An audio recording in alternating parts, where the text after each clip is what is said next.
ka? Huh? Hotdog. Bago ka kako. Englishero ka ba? Hindi mo ako maintindihan? Are you the father? Are you the son? Are you... Can you stop bothering me? Naku, makulit kasi talaga ako. Hindi uso sa akin yung power po. So, pwede ba ako magpakilala? Seryoso? Talaga? Bait mo naman. Grabe, willing ka talaga pakinggan ko ano man yung sasabihin ko. So, alam mo ba, before, may ex kasi ako. Tapos, nakipag-break ako sa kanya kasi napagod ako sa kanya. And then, Can you just tell me your name and leave me alone? huh? Bakit mo gusto marinig yung pangalan ko? Interesado ka sa akin, no? What? Sabi mo gusto mo magpakilala. You want me to stop bothering you pero nandito ka at nakikinig sa mga sinasabi ko. Willing ka talagang malaman kung sino ako. Nababother ka na ba sa sarili mo kasi napansin mo na iba yung takbo ng utak mo sa mga sinasabi mo? Oh my goodness. People call me Krisha. Pero yung real name ko, Krisha. Fero. Fero? Fero. Ay, wala na talagang karugtong yung name ko. As in, yung real name ko is Krisha. Ito naman, wala nang Fero. Yun na talaga yung real name ko. Yun na yung totoong ako. Ako si Krisha. Tsaka alangan naman sabihin ko na my real name is Krisha pero you can call me my... Ito, napapaghalataan. Hindi raw interesado sa akin pero nag-a-assume ng isang pick-up line. My name is Fero. Oh, Fero. Ang unique naman. Now leave. Paano ko aalis? Dito ako naka-assign sa tabi mo. Lord, give me patience. Marami ako. Go ba si Lord? Ano? Tawag mo ako? Sorry, tawag yata ako sa kabilang section. Bye. Pero wait! Ano? Dati ka bang hayo? Ano? Ang bilis mo. Pero yard. Tala, sabay na tayo sa classroom. Ayoko. Kinakahiya mo ba ako, classmate? Habog na sa pro. Unang araw pa lang, minahal na kita. JJ Moon? Walang childhood. Wow. That's offensive. Wala ka naman talagang childhood ah. Bakit? May anak ka na ba nakasuot ng hoodie? Wala, di ba? Che! Hindi pala. She's unbelievable. Pero, pakopya. Seatwork na nga lang to, kukopya ka pa? Ayoko. Pero, Ayoko. ayaw mo, pero maawa ka sa akin. Stop bothering me. Bakit ka nagpapabother? Gusto mo bang tapean ko yung bibig mo? Pakopya. Hindi tayo close para pakopyahin kita. Close na ba to? Di ka ba naawa sa akin? Di kasi ako nakapag-aral kagabi kasi iniisip kita.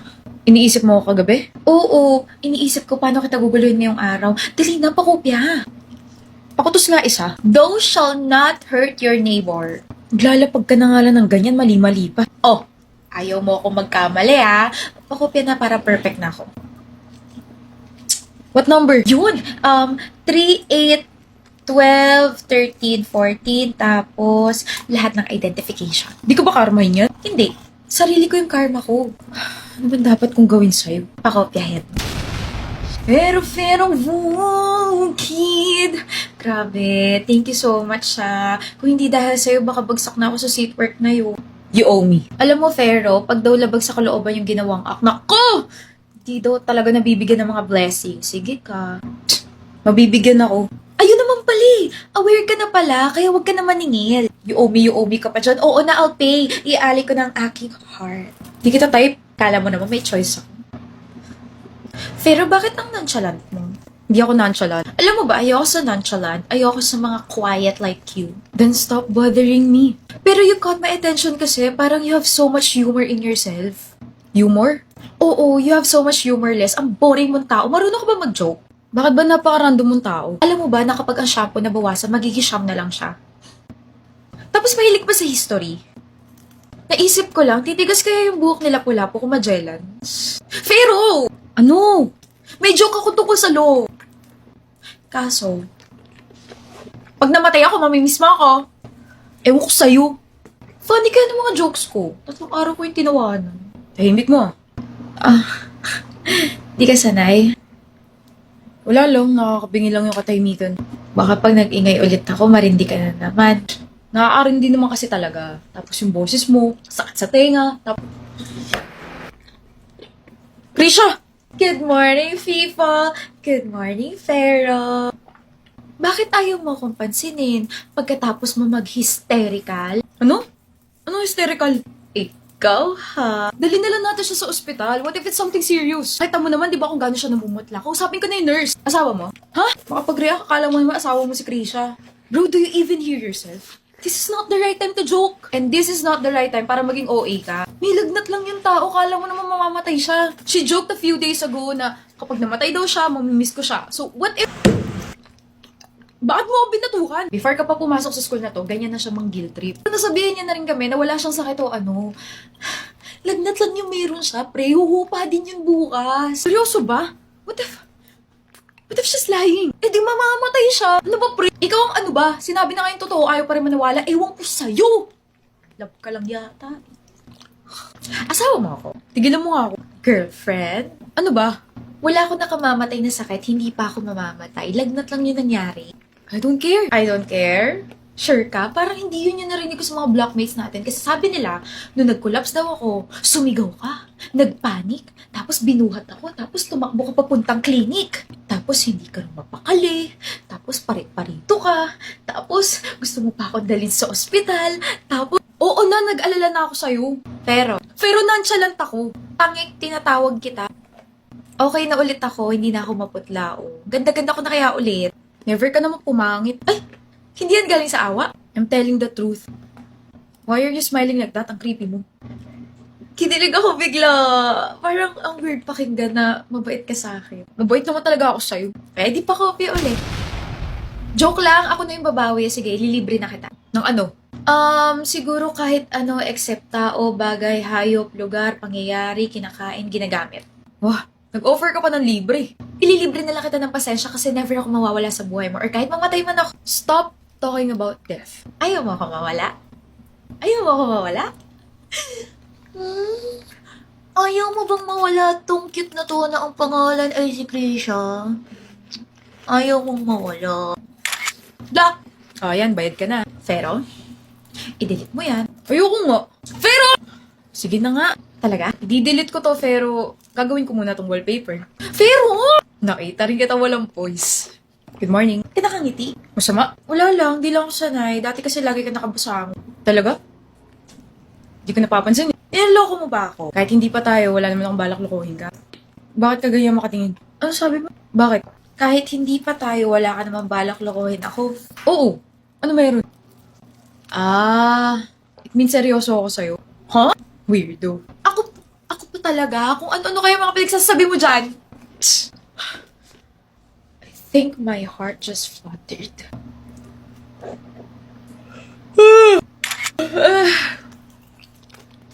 Ang hilig mo akong picturean, no? Photogenic ka pala. Wow! Salamat!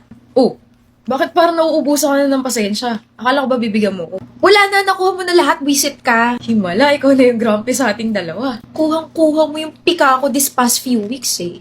Nagkasakit lang ako, ganyan mo na ako tratuhin. Cute mo pala mapikon. Mas cute siguro kung bumalik ka na sa dating ikaw. Di masungit. Oo!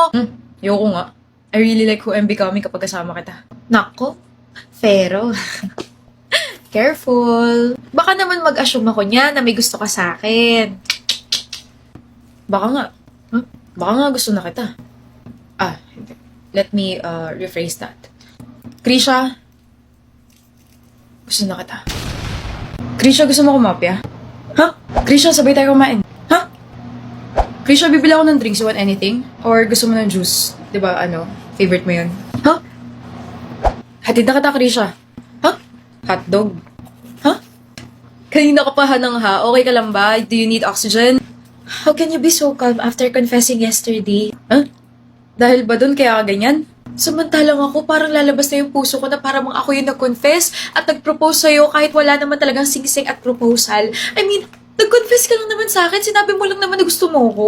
Like, ano ba yung big deal doon? Bakit ako yung kinakabahan? Bakit ako yung namumula na parang nagiinit yung pisngi ko? Bakit ako yung hindi makatingin ng diretso sa mga mata mo? Bakit? Hindi ba halatang kabado ako? Hindi! Madaya! Try mo hawakan yung kamay ko. Hala! Ba't basang-basa yung kamay mo? You don't know how nervous I am after my confession yesterday.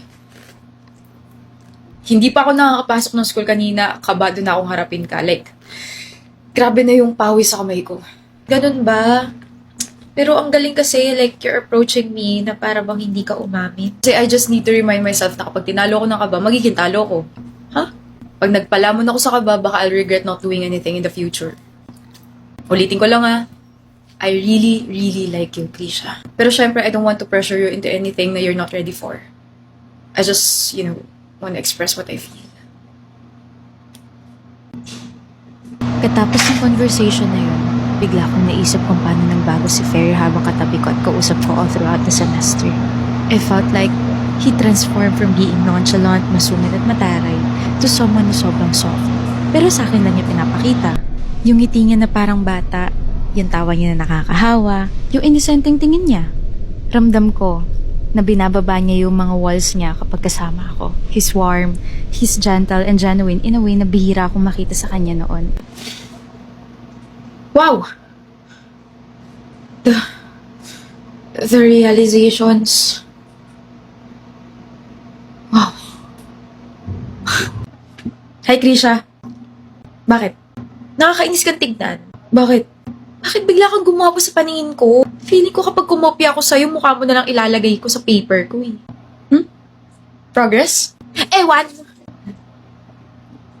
Krisha, ano? Ikaw na yung masungit sa ating dalawa. Kakadikit mo kasi sa akin to, napupunta na yung ugali mo sa ugali ko. Tapos yung ugali mo sa akin naman, hindi ka naman mabait eh. Sige, asarin mo lang ako. Patatawanin na lang kita. Wala akong kilite. Hindi, I have a joke for you.